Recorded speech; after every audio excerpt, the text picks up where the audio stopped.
क्या ऐसा संभव है कि सड़क पर चल रही गाड़ियां आपस में अगर बात करके दुर्घटना से पहले ही रोक दी जाए? यदि आगे वाली गाड़ी की अचानक ब्रेक लगाए और पीछे वाली गाड़ी पहले से ही चेतावनी उसको मिल जाए, तो क्या दुर्घटना टल सकती है? अब ये केवल अपन कल्पना मान सकते हैं, लेकिन वास्तविकता अब ये बनने जा रही है, क्योंकि भारत सरकार ने अक्टूबर 2028 में नए वाहनों में वाहन से वाहन संचार प्रणाली अनिवार्य करने का एक मसौदा नियम जारी किया है। आइए जानते हैं कि V2V संचार क्या है, कैसे काम करेगा और सड़क सुरक्षा के लिए क्यों महत्वपूर्ण है।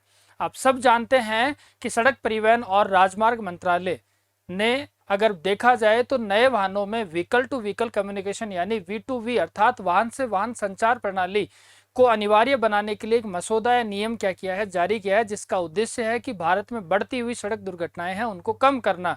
अब ये V2V संचार क्या है? तो V2V संचार एक ऐसी तकनीक है जिसमें सड़क पर चल रहे वाहन आपस में सीधे संपर्क यानी कि रियल टाइम जो कनेक्टिविटी है उसको साझा कर सकते हैं, और ये जानकारी भी हो सकती है कि वाहन की स्पीड क्या है, लोकेशन क्या है, डायरेक्शन क्या है और त्वरण यानी गति में बदलाव जिसको एक्सीलरेशन कहते हैं वो क्या है।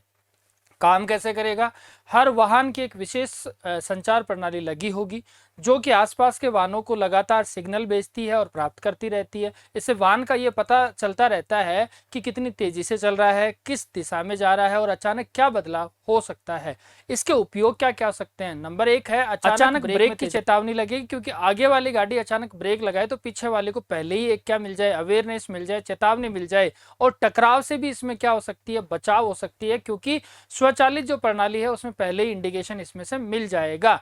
और असुरक्षित लेन परिवर्तन, यदि कोई वाहन अचानक जो लाइन है, लेन है, उसको बदल रहा है तो पास के वाहनों को तुरंत जानकारी मिल जाएगी। आपातकालीन वाहन की सूचना मिल जाएगी, एम्बुलेंस हो, फायर ब्रिगेड हो, पुलिस का वाहन हो, इन सब की पहले से आपको चेतावनी मिल जाएगी। और तो और अब तक वाहन कैसे इस सुरक्षा पर निर्भर करता था, तो सेंसर होगा, कैमरा होगा और जो ड्राइवर है उसकी क्या रिएक्शन है, क्या प्रतिक्रिया है, इस पर भी एक सीमा है, केवल ये देख सकते हैं।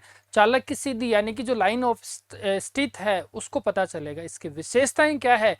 V2V की जो विशेषताएं हैं वो है कि मोड़ के पीछे क्या हो रहा है ये पता करना, ट्रैफिक जाम है या नहीं इसका, कहीं दुर्घटना है या नहीं, इन सब चीजों का पता लगाना जरूरी है। अब इस चीज में जो सबसे इंपॉर्टेंट है वो है ADAS। क्या है ये?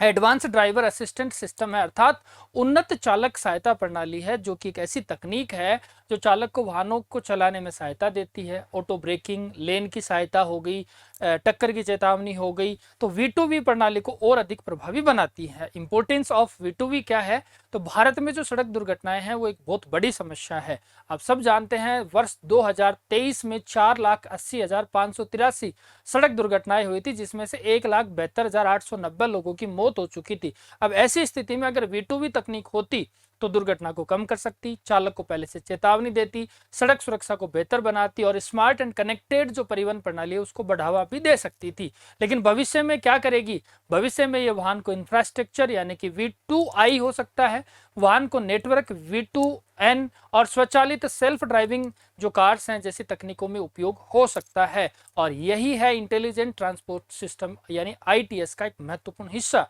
अब एग्जाम की दृष्टि से क्या क्या इंपॉर्टेंट है, तो आपको ध्यान रखना है व्हीकल टू व्हीकल संचार मंत्रालय याद रखना है, सड़क परिवहन व रोजगार मंत्रालय अक्टूबर 2028 से जितने भी नए वाहन होंगे उन सब नए वाहनों में नया मसौदा आएगा।